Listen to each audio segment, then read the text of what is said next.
네, 오늘도 말씀 듣는 우리 모든 성도들에게 하나님께서 말씀의 은혜와 능력으로 함께해 주시기를 간절히 축복합니다. 말씀이 잘 들려지기를 원합니다. 말씀이 깨달아지고 말씀이 믿어지고 말씀대로 살고 싶은 마음이 들고, 그리고 말씀대로 살아서 말씀대로 복을 누리는 우리 새샘 가족들 될 수 있기를 간절히 축복합니다. 오늘 오후에는 우리 교회에 임직 감사 예배가 있습니다. 그래서 오늘은 지난주에 이어서 한 번 더 교회의 일꾼에 대한 주제로 말씀을 드리려고 합니다. 그러나 이 말씀은 임직을 받는 분들만을 위한 말씀이 아닙니다. 왜냐하면 저와 여러분 모두는 예수 그리스도를 믿어 구원받고 하나님의 자녀가 되는 동시에 또한 하나님 나라의 일꾼으로 부르심을 받은 줄 믿습니다. 네. 우리가 한 가지 오해하는 것 중에 하나는, 꽤 오해하는 사람들이 있어요. 그건 뭐냐면 교회에서 어떤 직분을 받으면 승진하는 것으로 생각합니다. 아, 이제 집사에서 권사로 승진했구나, 안수 집사에서 장로로 승진했구나. 근데 이거는 착각입니다. 성경적이 아닙니다. 물론 일반 사회에서는 어떤 직급이 올라간다라고 하면 책상도 바뀌고 연봉도 올라가고 그렇죠. 또 때로는 승용차도 바뀌고 그렇습니다만은 천만에요. 교회는 그렇지 않습니다. 교회에서 직분이 올라간다라고 하는 것은 더 무거운 짐을 지는 것입니다. 더 책임이 많아진다는 것입니다. 교회에서 직분이 올라간다고 해서 무슨 월급이 올라갑니까? 무슨 책상이 달라집니까? 다른 혜택이 있습니까? 오히려 혜택이 줄어들어요. 네. 그전 같으면 하고 싶은 말도 이제는 못합니다. 그전 같으면 꾀부릴 일도 이제는 꾀부리지 못하는 거예요. 이제는 교회에서 중요한 직분을 맡았기 때문에 더 헌신해야 되고 더 책임을 감당해야 됩니다. 교회에서 일꾼이 되었다는 것은, 직분을 맡는다는 것은 더 무거운 짐을 감당해야 할 더 큰 일꾼이 된다는 것을 의미하는 것입니다. 아, 이거 참 임직 시전에 이런 말을 제가 해가지고 혹시 이것도 굉장히 부담 갖고 임직 받으실 분들이 있으실 텐데요. 여러분 분명하게 알아야 됩니다. 교회의 직분은 명예직이 아닙니다. 목사, 장로, 권사, 집사 누구를 막론하고 명예직은 없습니다. 교회의 직분은 교회의 일꾼으로 부름을 받은 것입니다. 그러나 교회의 직분은 명예로운 직분입니다. 어떤 면에서 그럴까요? 나 같은 죄인을 하나님께서 구원해 주신 것만 해도 감사한데, 나같이 부족한 자를 하나님께서 택해 주셔서 거룩한 하나님의 교회에, 하나님의 나라에 일꾼으로 부르시고 하나님이 쓰셨다는 자체가 영광스러운 일이고 명예스러운 일이라는 사실입니다. 디모데전서 1장 12절에 보면 바울은 이렇게 고백합니다. 나를 능하게 하신 그리스도 예수 우리 주께 내가 감사함은 나를 충성되이 여겨 내게 직분을 맡기심이니 우리 주의 은혜가 그리스도 예수 안에 있는 믿음과 사랑과 함께 넘치도록 풍성하였도다. 지금 사도 바울이 감사하고 있어요. 하나님의 은혜가 풍성히 임했다고 얘기합니다. 근데 그 은혜가 무엇입니까? 무엇 때문에 감사하고 있습니까? 나는 자격이 없는데 하나님께서 나를 택해 주셨어요. 나를 충성되게 보셨어요. 그래서 내게 직분을 맡기셨습니다. 나 같은 것이 하나님 나라의 직분을 맡았다는 것은 풍성한 은혜의 결과라는 것입니다. 바울은 이것을 깨달았기 때문에 하나님 정말 내가 감사합니다, 그렇게 감사의 고백을 했던 것입니다. 성경은요, 교회의 모든 직분이 일꾼이라는 것을 강조합니다. 지난 수요일 성경 공부에서 자세하게 말씀을 드렸습니다. 아직 안 들어보신 분은 수요일 성경 공부를 한번 들어보시기를 바랍니다. 성경을 보면 일꾼 의식을 가지고 하나님을 섬겼던 사람들이 나옵니다. 대표적인 사람이 바로 바울이죠. 고린도전서 4장 1절에서 바울은 사람이 마땅히 우리를 그리스도의 일꾼이요 하나님의 비밀을 맡은 자로 여길지어다 그랬습니다. 여러분 보세요. 사람들이 우리를 바울과 또 바울과 함께하는 사람들을 뭘로 생각해 달라고 얘기했습니까? 하나님의 그리스도의 일꾼이요 하나님의 비밀을 맡은 자로 여길지어다. 하나님의 비밀을 맡은 그리스도의 일꾼으로 알아달라는 것입니다. 여러분 보세요. 바울은 사도 중에 사도라고 할 수 있습니다. 위대한 사도입니다. 그렇지만 바울은 그렇게 불려지기를 원하지 않았어요. 바울은 내가 그리스도의 일꾼이다. 일꾼으로 불려지기를 원했습니다. 바울은 성경을 가장 많이 기록한 저자입니다. 그러나 바울은 내가 성경을 가장 많이 기록한 사람으로 불려지기를 원한다고 얘기하지 않았습니다. 나는 그리스도의 일꾼이다. 바울은 그 어느 누구보다도 세계 많은 나라를 여행하면서 복음을 전하고 많은 고난을 겪으면서 많은 교회를 세웠습니다. 위대한 선교사요 위대한 개척자입니다. 그렇지만 그렇게 불려지기를 원하지 않았습니다. 어떻게 불려지기를 원했다고요? 나는 그리스도의 일꾼이다. 그렇기 때문에 바울은 지금까지도 사람들에게 존경을 받는 것입니다. 자신이 교회의 일꾼이라는 사실을 한 번도 잊어버리지 않고 끝까지 그 일꾼의 사명을 감당했기 때문에 사람들은 그를 존경하고 본받기를 원하는 것입니다. 바울뿐만이 아닙니다. 초대교회에는 신실한 일꾼들이 많이 있었습니다. 로마서 16장 1절에 보니까 베베라고 하는 여성이 나오는데 갱그레아 교회의 일꾼으로 소개하고 있습니다. 골로새서 1장 7절에 보니까 에바브로라고 하는 사람이 나오는데 그리스도의 신실한 일꾼이라고 했습니다. 골로새서 4장 7절에 보니까 두기고라고 하는 사람이 나오는데 그는 사랑받는 형제요 신실한 일꾼이요 주 안에서 함께 종된 자니라라고 했습니다.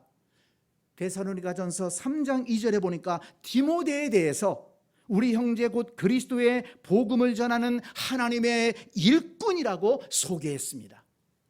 여러분, 이렇게 초대교회에는 일꾼들이 많았어요. 그리스도의 일꾼, 신실한 일꾼, 하나님의 일꾼, 일꾼 의식을 가지고 그렇게 교회를 섬기고 성도들을 섬기는 사람들이 있었기 때문에 초대교회가 든든히 설 수가 있었던 것입니다. 성도 여러분, 저와 여러분도 항상 하나님의 교회의 일꾼이라는 사실을 잊어버리지 마시기를 바랍니다. 하는 일은 다를 수가 있어요. 목사가 하는 일 다르고 장로가 하는 일 좀 다를 수 있습니다. 권사, 집사가 하는 일 각각 맡은 일은 다를 수가 있지만 분명히 같은 것은 무엇입니까? 다 하나님의 일꾼이라는 사실입니다.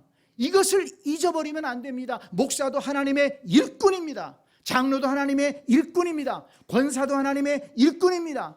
집사도 하나님의 일꾼입니다. 이 사실을 잊어버리는 순간 이상하게 교만한 마음이 찾아들게 되고 직분을 직위로 생각하게 되고 엉뚱한 길로 나아갈 수가 있다는 것입니다. 성경은 직분을 일꾼으로 생각한다. 성경에 보면 일꾼 의식을 가지고 하나님을 섬기고 교회를 섬기고 성도들을 섬겼던 많은 성도들이 있다. 우리도 일꾼 의식을 가지고 하나님을 섬기고 교회를 섬기고 성도들을 섬겨야 된다. 이 사실을 잊지 마시기를 바랍니다. 그런데 성도 여러분, 성경에 보니까 이 또 하나님의 일꾼으로 부르심을 받았다는 것은 정말 영광스러운 일이라는 사실을 또 깨달을 수가 있습니다. 하나님의 일꾼이 영광스러운 직분이다. 어떻게 그렇습니까? 에베소서 5장 2절에 보니까 영광스러운 교회라고 했습니다. 이 교회는 영광스러운 곳이다. 또 디모데전서 1장 1절에 보니까 하나님의 영광의 복음이라고 했습니다.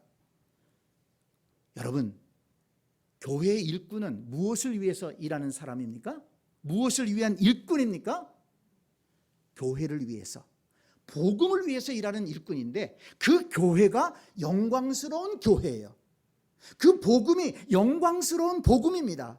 그렇다면 영광스러운 교회를 위해서, 영광스러운 복음을 위해서 일하는 그 일꾼은 어떤 일꾼이라고요? 영광스러운 일꾼인 줄 믿습니다. 그리고 여러분, 그 영광스러운 일꾼의 사명을 잘 감당하는 자에게 하나님께서 무엇을 약속하시는 줄 아십니까? 베드로전서 5장 4절 말씀을 보세요. 영광의 멸관을 주신다고 약속하셨습니다. 그러므로 여러분, 교회의 직분은요, 교회의 일꾼은요, 영광스러운 교회를 섬기며 영광스러운 복음을 전하는 영광스러운 일꾼으로 살다가 하나님 앞에 섰을 때 무엇을 받는다고요? 영광스러운 멸관을 받는 사람들인 것입니다. 그렇다고 보면 교회의 일꾼은 영광스러운 직분인 것입니다. 여러분, 영원히 영광스러운 직분, 이 직분을 놓치지 말기를 바랍니다. 세상에서는 아무리 어떤 회사에서 높은 직분까지 올라갔을지라도 은퇴하면 끝이에요. 그렇지만 교회의 일꾼은 어디까지 이어집니까? 하나님의 나라에까지 이어진다는 것입니다. 하나님 나라에서의 상급이 있다는 것입니다. 영원한 영광의 직분, 이 교회의 직분을 소중히 여기시기를 바랍니다. 오늘 본문을 보니까 초대교회에 여러 일꾼들의 이름이 나오고 있습니다. 예수님의 수제자로서 예루살렘 교회의 기초를 놓았던 베드로, 또 예수님의 사랑을 누구보다 많이 받았던 야고보와 요한, 또 처음에는 예수님을 핍박했지만 나중에 부활하신 예수님을 만나고 세계 선교의 주역이 되었던 바울, 그리고 탁월한 지성을 가지고 사람들을 가르치고 또 사람들을 섬기고 돕는 데 아주 열심히 있었던 바나바, 이런 사람들의 이름이 나오고 있습니다. 하나같이 초대교회를 세우고 세계 선교의 밑거름이 되었던 위대한 사람들입니다. 그런데 여러분, 성경은 그들을 가리켜서 뭐라고 얘기합니까? 기둥 같은 일꾼이라고 얘기하고 있습니다. 9절 말씀을 보세요. 기둥같이 여기는 야고보와 게바와 요한도 내게 주신 은혜를 알므로 나와 바나바에게 친교의 악수를 하였으니. 그렇습니다. 베드로와 요한, 야고보, 바울과 바나바는 기둥 같은 교회의 일꾼이었습니다. 그런데 그들이 이제 손을 잡고 악수하고 힘을 모아서 함께 사역하게 되었다는 것입니다. 그들의 뜨거운 믿음과 헌신이 없었다면 초대교회가 그렇게 능력 있게 세워질 수 없었을 것입니다. 그들이 세계 영혼을 향한 하나님의 뜻을 가슴에 품고 그 뜻을 이루기 위해서 생명을 내어놓고 복음을 전하지 않았다면 오늘 우리에게까지 그 생명의 복음이 전달되지 못했을 것입니다. 그들은 진정 주님의 몸된 교회와 세계 선교를 감당했던 기둥 같은 일꾼들이었습니다. 바라기는 우리 새샘교회 모든 성도들도 기둥 같은 일꾼이 될 수 있기를 바랍니다. 우리 모두가 있으나마나한 일꾼이 되어서는 안 되지 않겠습니까? 우리 교회에 꼭 필요한 일꾼, 하나님 나라에 귀하게 쓰임받는 일꾼, 그런 기둥 같은 일꾼들이 되시기를 간절히 축원합니다. 목사님 좀 그냥 놔두세요. 그냥 뒷자리에 앉았다가 예배만 드리고 좀 왔다 갔다 하고 싶어요. 부담을 갖고 신앙생활하고 싶지 않아요 라고 얘기하는 분들이 혹간히 있어요. 네, 뭐 초신자 때는 그럴 수 있어요. 처음 교회 나오신 분들, 처음 예수 믿으신 분들이 그럴 수 있어요. 그렇지만 여러분, 신앙생활의 연조가 깊어지고 하나님의 은혜를 깨닫고 하나님의 나라가 무엇인지, 복음이 무엇인지, 교회가 무엇인지를 안다면 그렇게 얘기하면 안 됩니다. 하나님, 나도 이 교회에 한 자리를 맡을 수 있는 기둥이 되게 해 주시옵소서. 나도 하나님 나라에 쓰임받는 일꾼으로, 기둥 같은 일꾼으로 세워 주시옵소서. 이 영광스러운 직분에 대한 마음의 뜨거운 열정을 가져야 됩니다. 욕심을 가져야 됩니다. 영광스러운 교회에 영광스러운 복음을 위해 헌신하다가 영광스러운 면류관을 쓸 수 있는 영광스러운 일꾼이 되어야 되지 않겠습니까? 자, 그렇다면 기둥 같은 일꾼들은 어떤 사람을 말하는 것일까요? 먼저 기둥 같은 일꾼은 튼튼한 사람입니다. 강한 사람입니다. 여러분 아시죠? 집을 지을 때 기둥을 세우는 나무는 어떤 나무입니까? 가장 굵고 튼튼한 나무 아니겠습니까? 또 세면으로 집을 짓더라도요, 이 기둥만큼은 그 세면의 농도를 강하게 합니다. 아주 고강도의 이 세면을 집어넣는 거예요. 그래서 못도 잘 안 들어가요, 이 기둥에는. 왜 그렇습니까? 기둥이 튼튼해야만이 그 집이 튼튼한 집이 되기 때문에 그렇습니다. 이 기둥을 허술하게 했다가 집이 무너지는 경우도 있지 않습니까? 여러분, 하나님 나라의 기둥 같은 일꾼도 마찬가지입니다.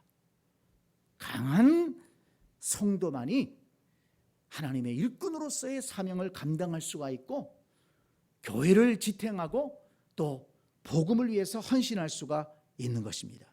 그러면 성도가 강하다는 게 무슨 뜻일까요? 목사님, 저는 건강해가지고요, 이 정도 건강이면 뭐든지 할 수 있습니다. 육체적인 강함을 얘기하는 것일까요? 네, 물론 그것도 필요합니다. 어떤 분은 또 말이 강한 분들이 있어요. 나는 말싸움하면 안 져. 근데 말이 강한 분들은 안 지는 건 좋은데 사람들한테 상처를 주잖아요. 오히려 교회를 허뭅니다. 교회를 흔들어요. 말이 강한 거는 그 자랑할 거리가 아닙니다. 성경에서 강하다는 것은 무엇을 말합니까? 하나님을 잘 믿고 하나님과 동행하는 사람을 말하는 것입니다. 하나님을 의지하고 하나님과 동행하면서 일하는 사람을 말하는 것입니다.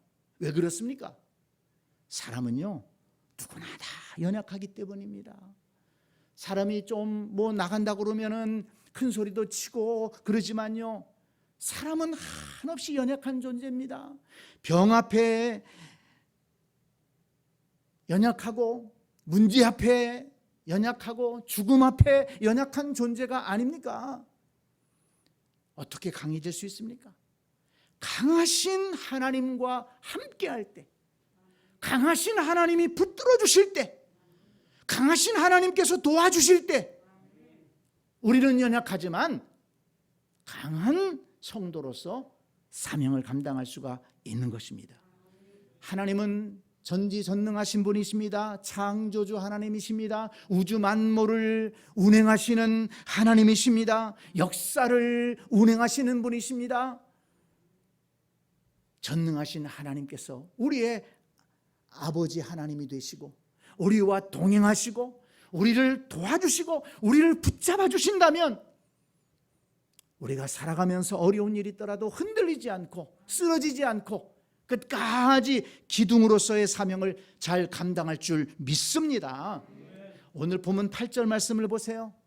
베드로에게 역사하사 그를 할례자의 사도로 삼으시니가 또한 내게 역사하사 나를 이방인의 사도로 삼으셨느니라. 여기서 중요한 말씀이 뭐냐면 역사하사라는 말이에요. 역사하사. 베드로에게 하나님이 역사하셨어요. 바울에게 역사하셨습니다. 그래서 유대인의 사도로, 이방인의 사도로 삼았다는 것입니다. 베드로가 얼마나 강한 사람입니까? 얼마나 위대한 일을 이루었습니까? 그런데 보니까 베드로 자체가 강한 사람이 아니에요. 어떻게 해서 강해질 수 있었습니까? 하나님이 역사하사. 바울이 얼마나 위대한 일을 했습니까? 그런데 바울이 위대한 것이 아니고 위대하신 하나님이 바울에게 역사하사. 그러니까 바울이 위대한 삶을 살 수가 있었던 것입니다. 베드로에게 역사하신 하나님께서, 바울에게 역사하신 하나님께서 저와 여러분들에게도 역사하신다면 우리도 능력 있는 삶을 살아갈 수 있게 될 줄로 믿습니다. 여러분 사모하며 기도하시기 바랍니다. 하나님, 나에게도 역사하여 주옵소서. 내 인생에도 역사하여 주시옵소서. 함께하여 주시고 붙들어 주시고 인도하여 주시옵소서. 베드로가 본래 강한 사람이 아니에요. 베드로의 부끄러운 모습을 우리는 알고 있지 않습니까? 그러나 하나님이 역사하시니까 능력 있는 삶을 살았던 것입니다. 하나님이 역사하시면 기둥 같은 일꾼으로 살아갈 수가 있습니다. 저와 여러분 모두가 하나님의 역사하심 가운데 모두 기둥 같은 일꾼으로 살아갈 수 있게 되기를, 하나님 앞에 쓰임 받을 수 있게 되기를 간절히 축원합니다. 또 하나, 기둥 같은 일꾼은 움직이지 않는 일꾼이에요. 움직이지 않는 일꾼입니다. 여러분 생각해 보세요. 이 기둥이 움직이면 되겠어요? 집을 세웠는데 기둥이 나 한 자리에만 있고 싶지 않아, 답답해. 기둥이 움직이면 그 집이 어떻게 되겠습니까? 여러분, 다른 거는 좀 왔다 갔다 할 수 있어요. 뭐 가구도 왔다 갔다 할 수 있고 가구도 바꿀 수 있고, 또 때로는요 이 벽도 허물기도 해요. 이 벽도 허물기도 해요. 그런데 기둥은 허물면 안 됩니다. 기둥은 자기 자리를 지키고 있어야 돼요. 하나님 나라의 일꾼도 마찬가지입니다. 하나님 나라의 일꾼으로 부르심을 받은 사람이 흔들리거나 왔다 갔다 하거나 그러면 하나님 나라가 제대로 세워질 수 있겠습니까? 교회가 제대로 세워질 수가 있겠습니까? 직분을 맡아서 헌신하는 사람들은 자기 자리, 내 기둥의 위치, 그 자리를 지킬 수가 있어야 한다는 것입니다. 기분에 따라서, 형편에 따라서 왔다 갔다 하고 흔들린다면 기둥으로서의 자격이 없는 것입니다. 기둥으로서의 역할을 감당할 수가 없는 것입니다. 오늘 성경에 나오는 이 기둥 같은 일꾼들, 베드로, 바울, 요한, 야고보, 이런 분들을 보세요. 그들은요 정말 우리가 상상할 수 없는 고난을 받았습니다. 먹을 것이 없어서 배도 고팠고, 복음을 전하다가 두드려 맞기도 하고, 감옥에 갇히기도 하고. 그런데 분명한 것은 무엇입니까?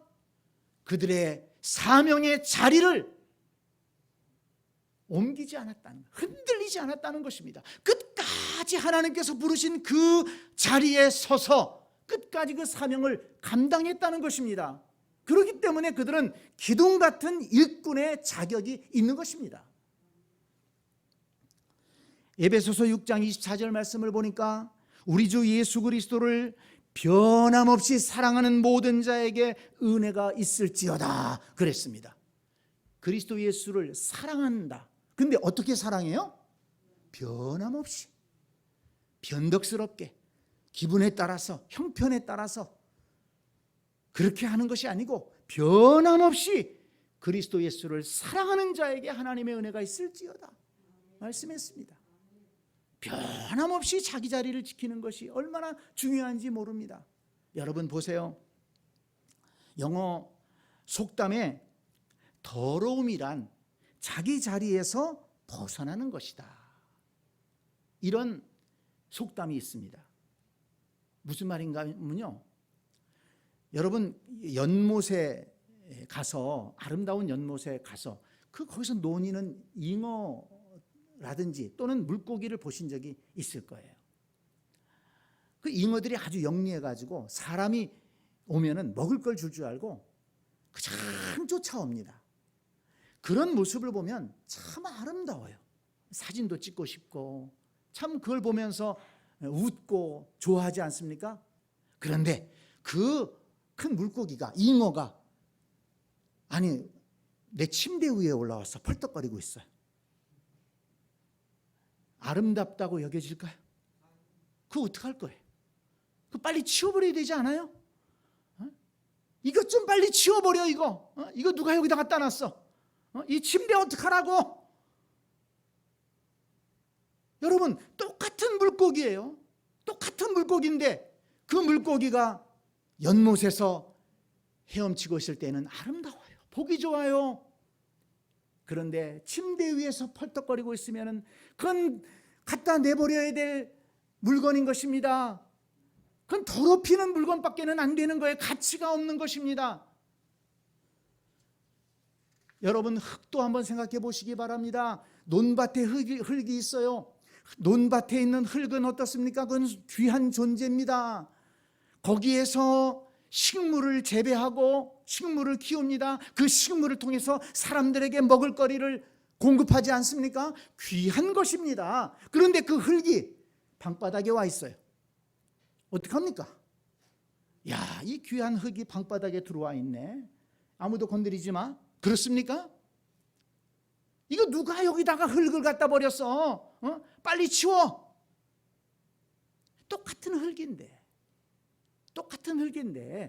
자기 자리에 있어야 될 자리에 있어야 아름답다는 것입니다. 그 존재 가치가 있다는 것입니다. 여러분, 하나님 나라의 일꾼도 마찬가지입니다. 하나님 나라의 일꾼이 있어야 될 위치에 있어야, 그 기둥이 있어야 될 위치에 자리를 지키고 있어야 아름답고 존재 가치가 있는 것입니다. 하나님을 믿는 성도는 주일날 예배하는 자리에 있어야 아름다운 것입니다. 주일날 어디 자연에 놀러 가서 거기서 예배 드린다고 해서 그것이 아름다운 것이 아닙니다.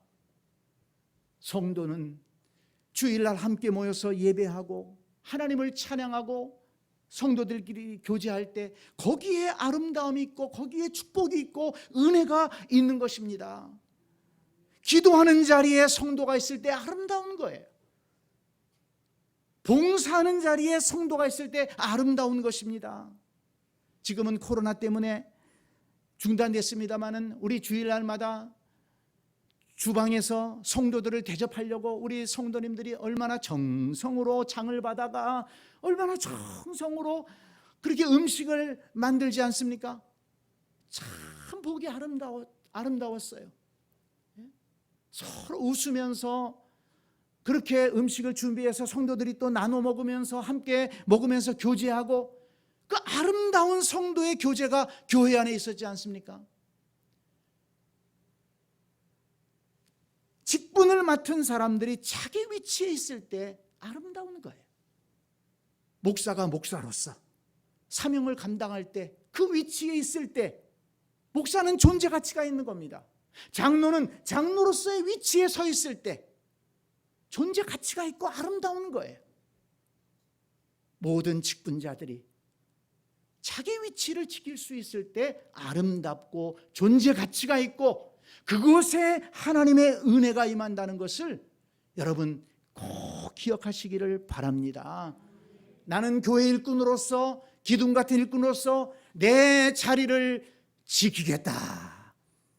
그렇게 다짐하는 우리 새생가족들이 될 수 있기를 바랍니다. 마지막으로 한 가지, 기둥 같은 일꾼은요 떠받치고 있어야 됩니다. 무엇이든지 어떤 사람이든지 바치고 있을 때 그것이 기둥 같은 일꾼이에요. 자, 여러분 보세요. 이렇게 벌판에 기둥만 서 있어. 그 무슨 의미가 있을까요? 물론 저 로마 같은 데 가면 옛날에 그 로마의 신전에 지금은 다 무너지고 기둥만 서 있잖아요. 뭐 그건 유적이라고 그러니까 그렇게 합니다마는 누가 이 허허벌판에다가 기둥만 세워놓고 그 자랑할 사람이 누가 있겠습니까? 이 기둥이라고 하는 것은 무언가 받쳐줄 때 의미가 있는 거예요.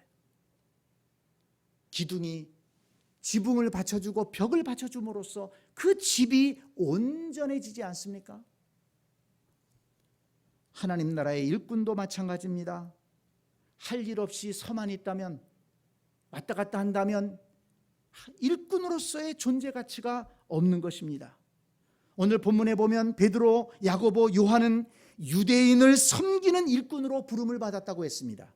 유대인을 떠받치는 일꾼이라는 것이에요. 유대인을 섬기는 일꾼이라는 것입니다. 그런 기둥이라는 것입니다. 바울과 바나바는 이방인들을 위한 일꾼으로 세움받았다고 했어요. 이방인들을 떠받치는 일꾼이에요. 이방인들을 섬기는 일꾼입니다. 뿐만 아니라 10절에 보니까 바울은 뭐라고 그랬습니까? 가난한 자들을 돕는 일에 본래부터 힘써 행하였다 그랬습니다. 그러니까 바울은 가난한 자들을 섬기는 것, 비단 바울뿐만 아니고 초대교회가 가난한 자들을 섬기는 일, 가난한 자들을 뒤에서 떠받쳐 주는 그 일을 위해서 힘썼다는 것입니다. 그런 기둥의 역할을 감당했다는 것입니다. 여러분, 저 여러분은 지금 무엇을 떠받치고 있습니까? 혹시라도 누가 나를 좀 떠받쳐 주기를 바라는 분은 안 계신가요?